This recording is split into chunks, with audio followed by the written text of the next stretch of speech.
Welcome, beautiful people. Hello, we are basically starting the fourth year of the Montpelier Happy Hour. We are so glad you're here and welcome to 2022. This is Emily. This is all newness here today in this show. So glad you can be here. And if you're new to the show, this is where we talk about how things in Montpelier shake out for the rest of us. You can hear us on WVEW 107.7 LP Brattleboro, your community radio station, as well as see us on BCTV, Emily's YouTube channel. Find us wherever you find your podcasts and our Captivate channel. So welcome 2022. Welcome new legislative session. Welcome Emily Kornheiser. So glad you're here. So glad to be here, Olga. And we have fresh snow outside. I think even in most of the state today, but definitely here at my house. It is beautiful and fluffy. We have a new legislative session. We have a new calendar year. And we have our fourth season of the Montpelier Happy Hour, which feels just wild and beautiful. And I am so grateful for all of the episodes.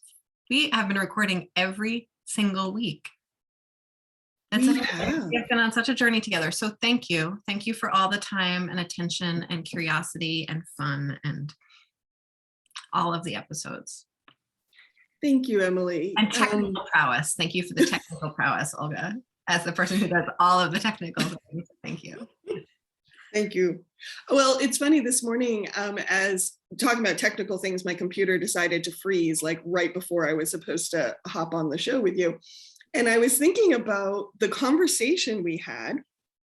I think I was still at the radio station. We were just going to come on the radio. Yeah, for that show, for the Green Mountain Mornings. And we were both like, oh boy, we love these conversations. We really wish there was more deep dives into what's happening in Montpelier and what it means for everyone. And it was just kind of this offhanded conversation. And I said, well, one thing about that is someone would need to keep showing up for it. And you were like, I'd do that. Did you realize what you were getting yourself into? I did. I remember thinking how incredible it would be to have a regular check-in with you, but just on Green Mountain Mornings. Like I was thinking I would come like once a week for like a long 15 minutes together, right? Like that we were just going to have a regular thing of checking in. And so yeah, no, I think one of the things that's extraordinary about both of us is that we say yes. Yeah. And this is the product of that saying yes. So thanks. I think we've both learned a lot through this. I know I have. I definitely have. And I hope listeners have too. I hope listeners are having as much fun as we are. If not. I have a friend who lives in Guilford, actually, who just found out about the podcast. You can't get the radio station in Guilford. And he apparently spent like the whole last weekend chopping wood outside and listening to just like back episodes of the podcast from starting with like the January of right before the pandemic started. And just like apparently just like screaming with joy about it, according to his wife. So like from the woods while he was chopping. This is like a chopping motion. Anyway, but yes, folks who are listening, I held my axe wrong, and folks who are watching, apologies, but this morning here on the Happy Hour. Well, please tell your friend that thank you. Yeah. Thank you. I love making these things, and I love making, and I love when people love it too. So that is just a blessing for me. Thank you. I'm so happy. I'm getting all weepy. So since we are here to talk about Montpelier, indeed, it was a big week for the legislature this week, because I think in some ways the opening week and the closing weeks are always kind of big deals. So tell us. But see, okay, I see the look on your face, listeners. Emily has a thoughtful look on her face, and it's a big deal because I've been thinking a lot about democracy lately and the health of our democracy. And this session the opening session was so interesting for me, at least the state of the state, because we're still in a pandemic. as far as I know, everyone was remote, including the governor. So you didn't get the normal like room noise when the governor gives his State of the State address of maybe applause or laughter or whatever. Never. And so it felt big because we are working in kind of unusual times, and yet a little bit empty because everyone was so dispersed. Yeah. I don't know. Are you? So I was writing my something. I was writing something. I don't know if it was like for social media or the beginning of my newsletter for this week or whatever. But and I was going to write, and the session started with a whimper, but that felt like too much of a bummer. And It kind of does. But like I packed up my car and I like gathered my paperwork and got all my suits, and I and a lot of my colleagues did that too. And we all showed up at the State House and we found the new coat room and we all gathered in the chamber, and then we voted to go remote and we all went home. And we were really encouraged, and we all knew we were going to do that. It wasn't a surprise that we were going to, vote to go remote, something that, very little happens on the House floor that isn't planned in advance, but certainly a vote of that magnitude would be known in advance. And so we all knew that was going to happen. And yet we were really encouraged not to stay and linger in the building. Very strongly encouraged not to stay and linger in the building because, the whole reason we're going remote was because of health concerns, right? Right. But it was like we all just filed in and packed in together and voted, and then we all just like ran off and dispersed and went home. And it was a bummer. And then some committees met that afternoon, so people had to like rush home to their computers to be on their computers in time to have an afternoon meeting. My committee didn't meet until the next day, thankfully.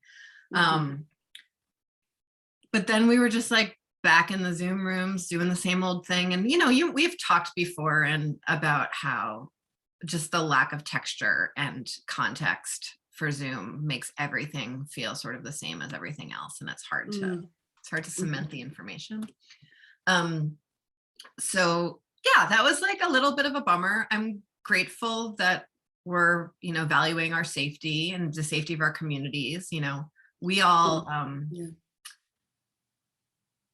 we found enough rapid tests that we could all take rapid tests before we went to the State House and gathered, because there's really no way to make the building very safe. It's a really old building, and that it's had really good air circulation, but that meant it was cold all the time.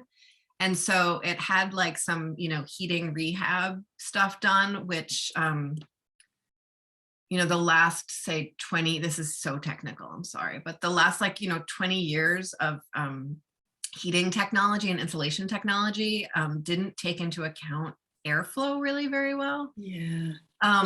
It's really only been the last 5 years that people have thought about like the thermal planes and how important airflow is. And that's like why so many Vermont houses now have mold buildup and whatever. So anyway, the building, not so good for the COVID. And so we all took tests before we arrived, but there weren't enough tests available for us all to take tests again, like before we head back to our communities. And so we don't, certainly don't want to all be vectors spreading Omicron around the state, though at this point, it's spreading all around the state. And really more importantly for democracy, which is what we're here to talk about. We're really not here to talk about my own health.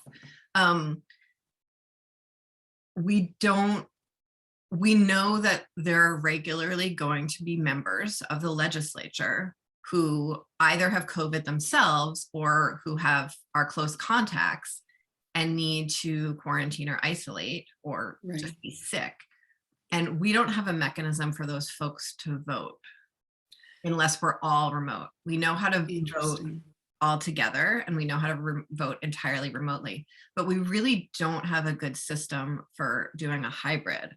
Mhm. And it's Mhm. really hard to come to political consensus around what a hybrid would be because there's so much iffy business in there, right?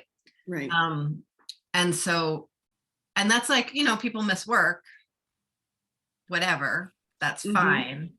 Except when someone's not able to vote in the legislature, that means that all of their constituents aren't represented. Right. And so, like, one colleague whose kid has COVID means that all 12,000, 4,000, all 4,000, Brattleboro's 12,000, Mhm. the district is 4,000. All 4,000 of their folks are Right. represented. And so that's like really impactful. And so ideally, we are spending the next 2 weeks figuring out something to do about that problem. Interesting. And we will all come back together in 2 weeks in the real life where democracy works out a little bit better than Mhm. this silly Zoom land. So that's the plan for the whimper. In the context of all of that, we policy-wise have the pandemic to deal with, and policy-wise have like a whole lot of other stuff to deal with, including the fact that we have so much more money than we've ever had before, and so we have opportunities to transform Vermont.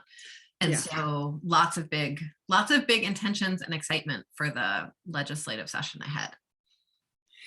So I want to talk about the money to transform Vermont, but so while you were, I want to segue because while you were talking, my little feng shui brain went on and talking about the state house and airflow and all those things.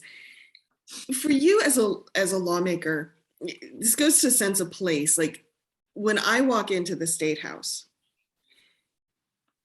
there are pictures on the wall and of the people who came before. Some of whom I like, some whom I don't. So I have definite opinions, but walking into the state house means something. Like it is a building with presence. It may be a small state house, but like when you walk in there, you're like, yes, this is the people's work. And that sense of history, that sense of camaraderie, that sense of work, that sense of democracy is really, I think, powerful inside that building. For you as a lawmaker who's now spent how many sessions now? 2 years? I've spent actually so fun. I have spent at this moment today, I think exactly the same amount of time remote legislating as I did in person legislating. Wow. Okay, that's another milestone for today's show. Oh. So has that changed how you Okay, let's let that sink in, Emily. Okay. And like, I don't, I'm sure that if I was a nurse or a teacher or someone who worked at a grocery store listening to me talk like this, I would be yelling at my radio. And so I just want to say, I am so sorry if you were yelling at your radio. I absolutely don't understand how hard it's been to go to work in the real life every day, though I have had times when I had my other job at youth services where I was going to work in real life every day, all masked up before there were vaccines, after there were vaccines, all those things. I have huge compassion and appreciation for the incredible, terrifying, and stressful journey that was. And this is also a super weird, stressful journey, just in a much flatter way. Yes. Yes. So not being in that building though. Yeah. You've talked about being cut off from your colleagues and what that means for democracy. But do you feel you think about democracy differently, or you are legislating differently? You're seeing things differently, being in a different space? Yeah. I mean, in a lot of ways. So the awe of the building, the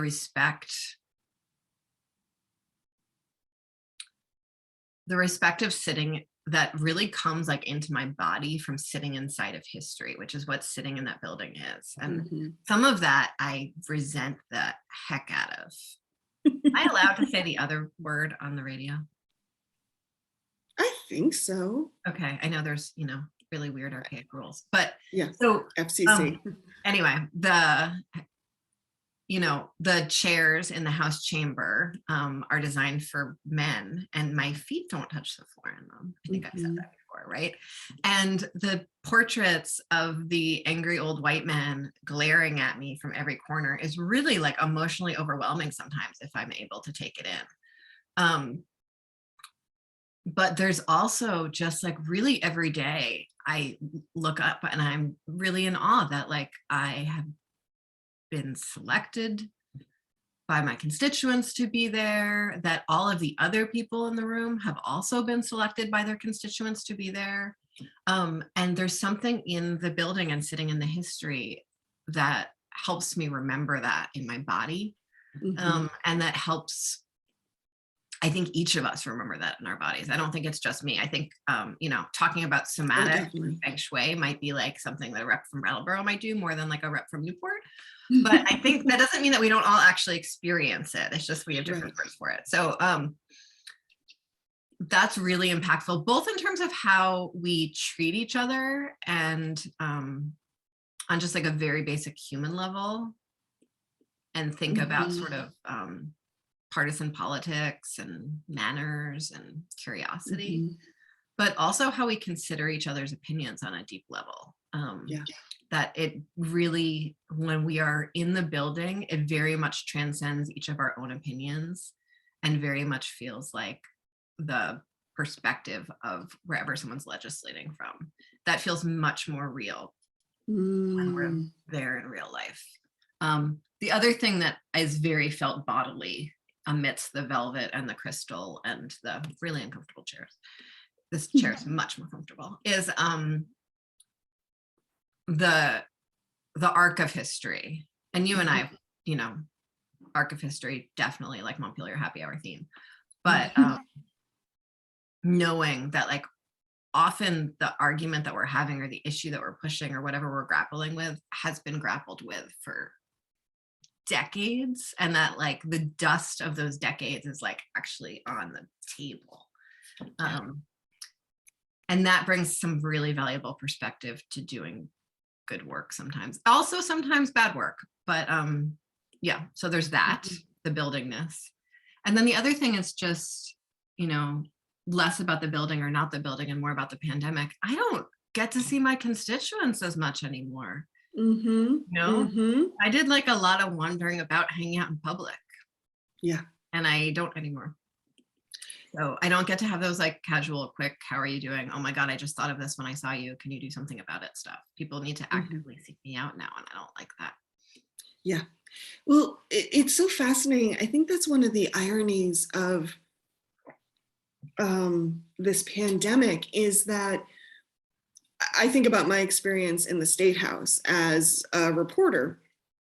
There were times I sat in the reporters gallery that sits in the, I don't know if they call it the gallery or the bleachers above the House. And you can look down on everyone. Yep, the gallery. And there's this, it's an amazing view because you feel you're taking in everything. And it feels like you're putting your arms around Vermont's democracy itself. It's really wonderful. And I feel so honored when the times I got to sit up there as a reporter. But I also had one experience when Mike Hebert was still the rep for Vernon and Guilford. I went to one of the opening sessions and he says, oh, my colleague who usually sits next to me isn't here, so come sit with me on the floor.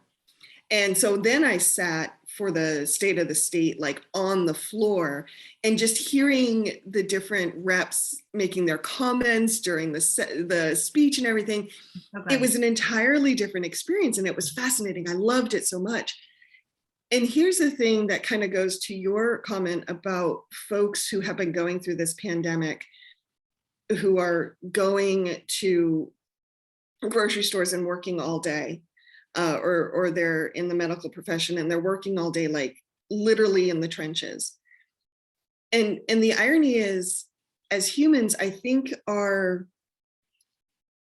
position in a place, in an environment, in a system really shapes our experience of it.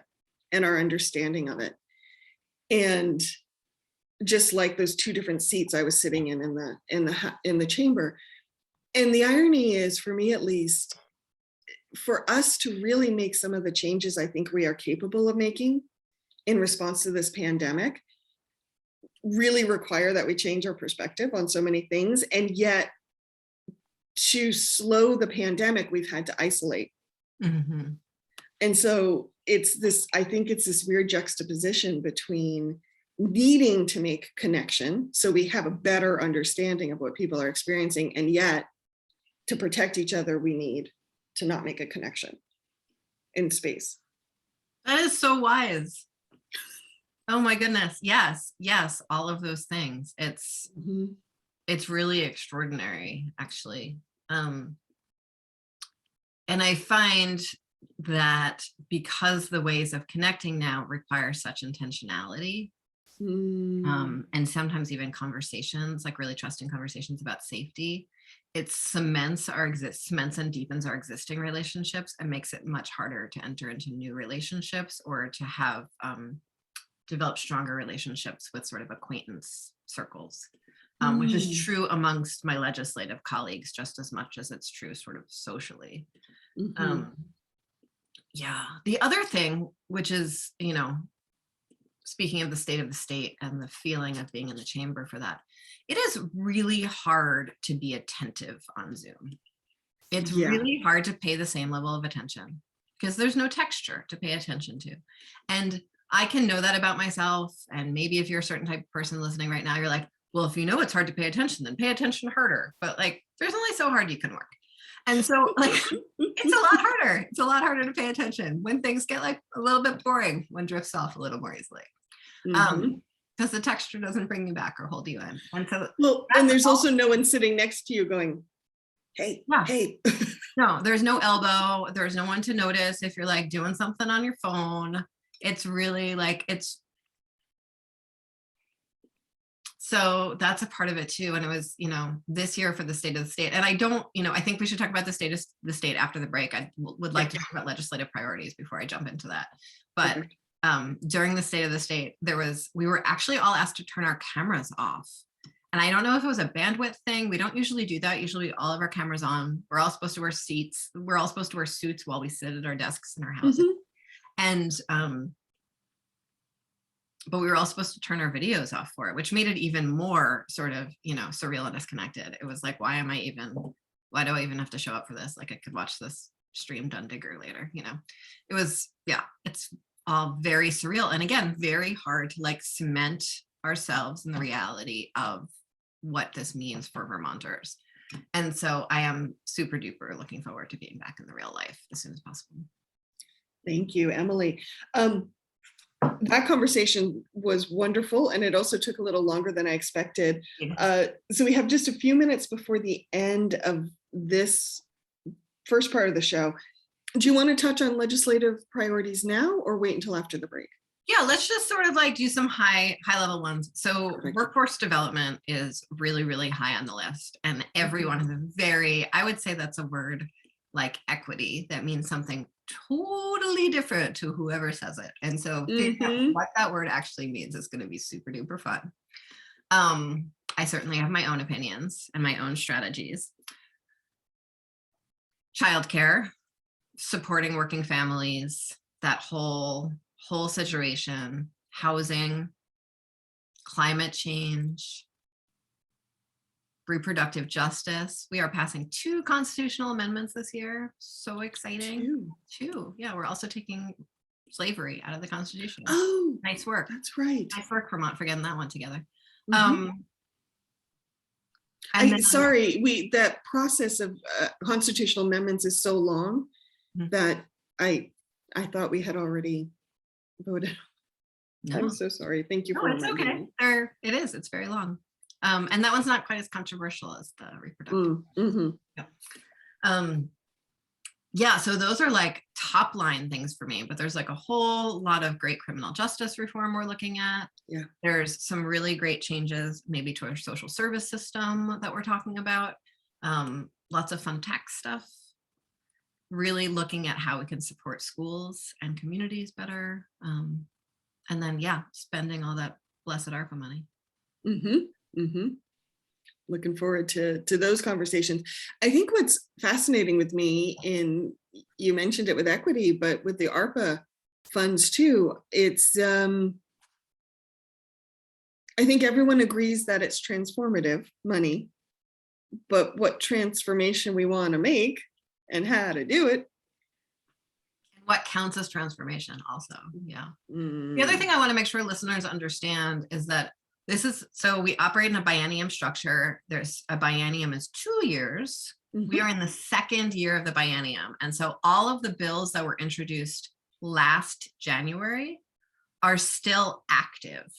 Right. And so I, for instance, am not introducing a single new bill this biennium. I'm certainly signing on to other people's, and I'm working on many, many bills, but I am not submitting new bills this year, though many people are. There's still so much work to do on the bills that are still circulating from last biennium. I mean, last session, excuse me. Last session, yeah. Defining words and now I'm mixing them up. But so we really operate in this 2-year cycle that has a break in the middle of it. But essentially it's almost as if like we never stopped in terms of what sort of the flow of information looks like in the flow of bills. Did you mention the people waiting study? I said we are doing lots of stuff to strengthen schools and support financially. So yes, the people waiting study is one of those. Yes. That's been, I think of that only because it's consumed so much of your off session. Indeed, it has consumed all of my off session. Yes. Yeah. Well, no small to-do list. And we're going to hear from some underwriters here on WVEW 107.7 LP Brattleboro, your community radio station. We'll be right back. Stay tuned. Don't go anywhere. Here we go. Welcome back to the second half of the Montpelier Happy Hour here on WVEW 107.7 LP Brattleboro, your community radio station. I'm your host, Olga Peters, and I am here with Representative Emily Kornheiser, and we are talking about the first week of the second half of the biennium of the legislative session. I have no idea how to make that sound cohesive. Okay. It is what it is. This week, Governor Phil Scott delivered his 2022 State of the State address, and I caught it on, I believe it was it was Orca. I was able to watch it after it happened on Orca TV, which is similar to BCTV up in Montpelier. You got to watch it over Zoom, Emily, I believe. From my apartment in Montpelier, actually. Okay. And what do you think? What did you hear from that Before speech? I tell you what I heard from that, I would tell you this seems a very appropriate time before I start talking about Governor Phil Scott to say the views and opinions expressed here on the Montpelier Happy Hour are those of the hosts and the guests separately from each other, and not of the radio station or their employers or wherever platform is streaming this or anything like that, just us and our own opinions and views that we are speaking. So yes, and we have lots of them. What I think about Governor Phil Scott's speech. I think pretty much the same thing about it that I thought about every other speech I've ever heard him give, especially the State of the State address, which is that he is incredibly disciplined in nibbling around the edges of problems. Interesting. And I think if you look back on a previous Januaries that we have had this conversation, I think I might even use that same phrase. I think you have, yes. Yeah. I started talking about the Mouse King the other day when I was like really sort of in the thick of it. But really like the State of the State throws out all of these like fairly significant problems. They are certainly not problems that are framed the way I would frame them, but they're certainly issues that Vermonters grapple with. Workforce, who is our workforce, who will be our workforce, what is the workforce's experience, what is the employer's experience of the workforce, and labels it problem. Mhm. Housing, labels it problem, all of these things, and then has these like nibbly solutions that are like pretty much just doing what we were already doing, that Mhm. are not working to solve the problem, and don't seem to have like a theory of change connected to them. Yeah. And, that's like what he was elected to do, to just sort of like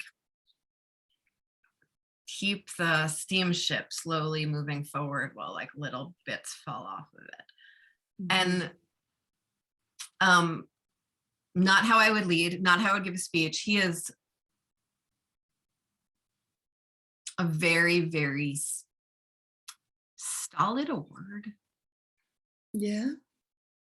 Yep. Does it mean what I think it means? I don't know. Maybe I shouldn't use it. I'm not entirely clear on the definition of that word. It just came to my mind. His speeches have the same cadence throughout. They don't have high points or low points. They just continue. And I think people are into that. Mhm. I'm not into I think in the middle of a pandemic, I think a lot of people feel comforted by that, by Yeah. he is so steady Yep. in every respect. The way he holds his body, like you said, the way he delivers, like, Yeah, it is. Yep. So again, that same cadence makes it like really hard to pay attention for 45 minutes.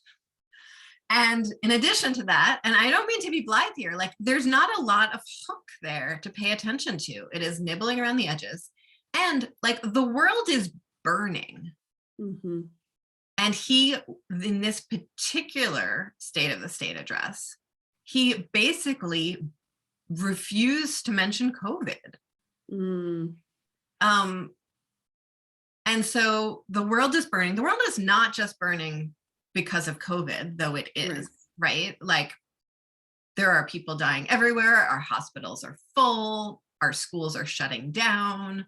People are terrified. We still don't really have a plan for what we're going to do about this. I don't know if it's possible to have a plan, but we should at least attempt to talk about having a plan. Mhm. We can't just say like, this is how it is and we need to continue the way we did before. And so like, that's one aspect that was just like all this stuff happening here, and I'm motioning to the side, listeners, Mhm. and very grandly motioning to the side. And then just like sort of keep on myopically following this narrow nibbly path.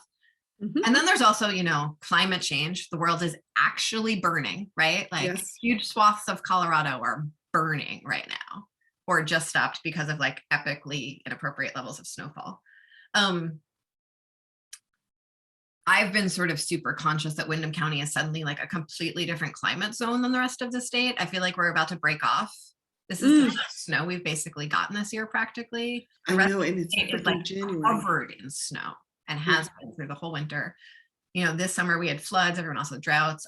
It's really like, are we actually part of Massachusetts after all? So climate change, world actually burning. The one thing that he did mention, which is sort of one of the pieces of like the world burning, is he actually did talk about opioids. He didn't use the phrase opioids. He again nibbled around the idea of opioids and talked about substance use, Yeah.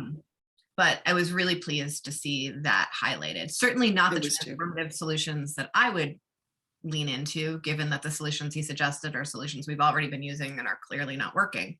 But still, like he mentioned it, that's cool. And so that is my fairly blithe 8 o'clock in the morning. I am not in House or Senate leadership. And so I'm just giving you my casual what I thought of the speech. Though I do have one very special speech highlight to share. Oh, please during do. our toast. No, I'm okay. For the toast. Oh, during our toast. Oh, that one. Anyone yes. thinking about drifting off, please come back for the toast, because I've got some funny business for you. Yes, you do. Yeah. Well, speaking of funny business, you and I had an exchange where I was trying to decide if the speech was a food, what food would it be? And I think I started with flavored corn chips, and we ended with unsalted corn chips was kind of what we landed on. I think what surprised me about this speech, and I just, the reporter in me needs to say this, Governor Scott is not here. He cannot defend himself right now. I just want to acknowledge that we are talking without him, and not behind his back, but essentially behind his back. And I haven't reached out to him for a comment or anything. So the reporter in me needs to say that. Thank you.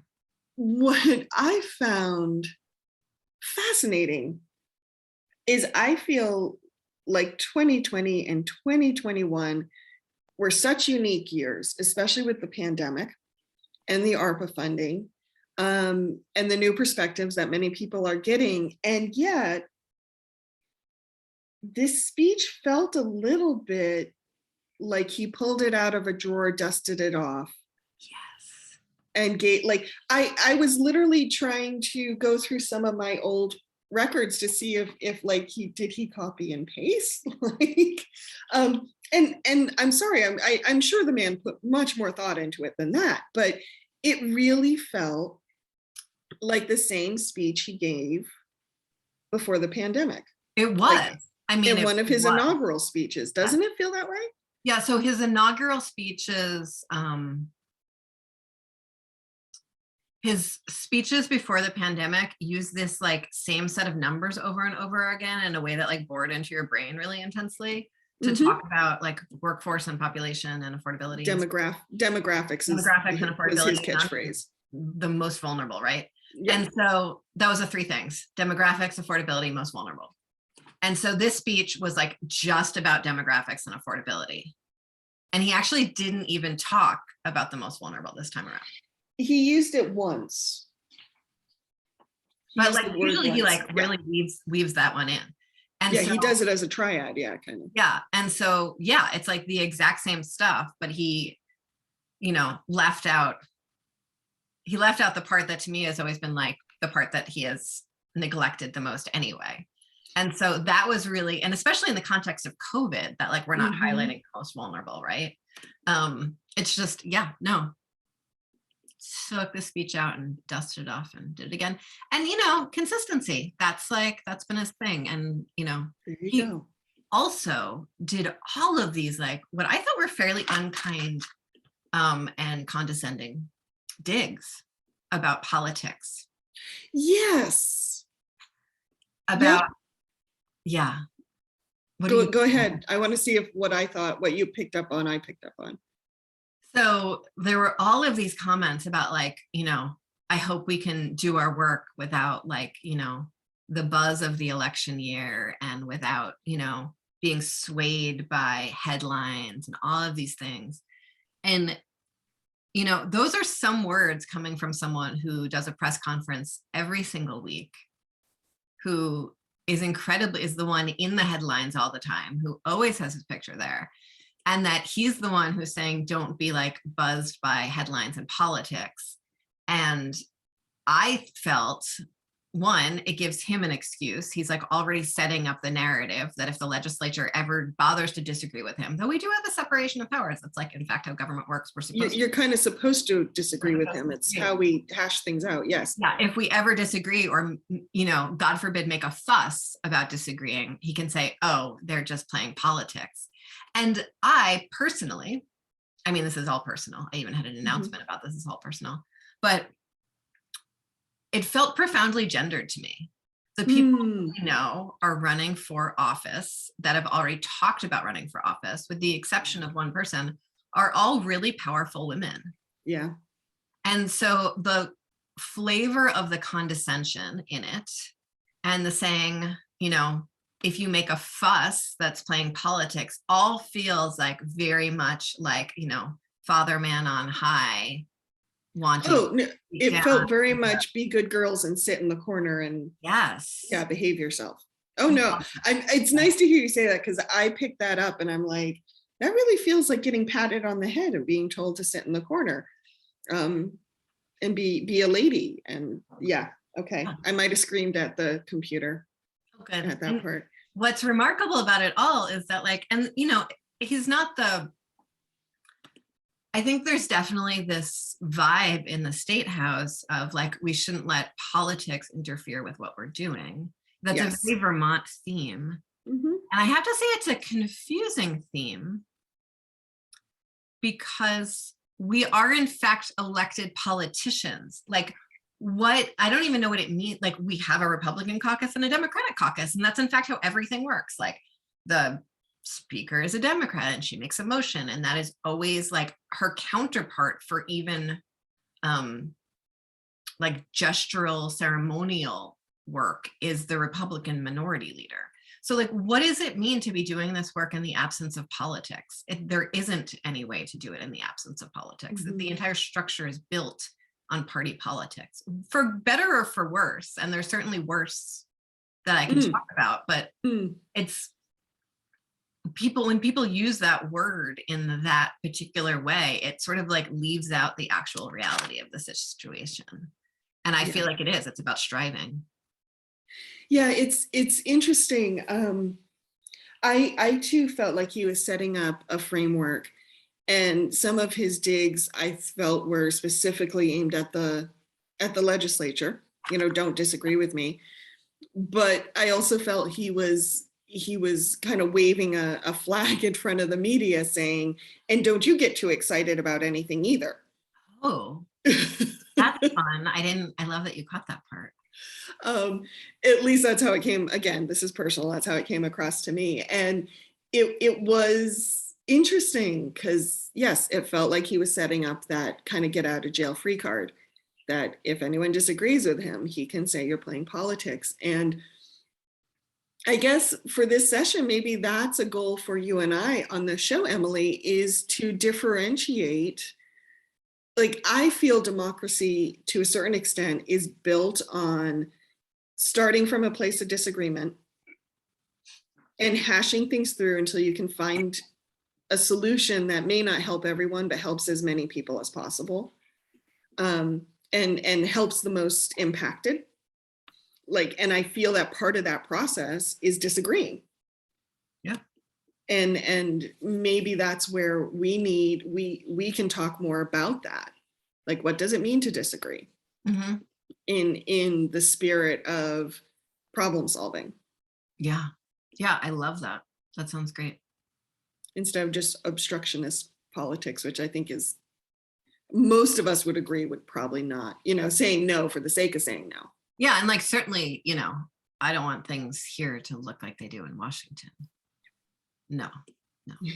So we just have like 5 minutes left here, right? I know, because you, speaking of the legislative session, have to get to a meeting.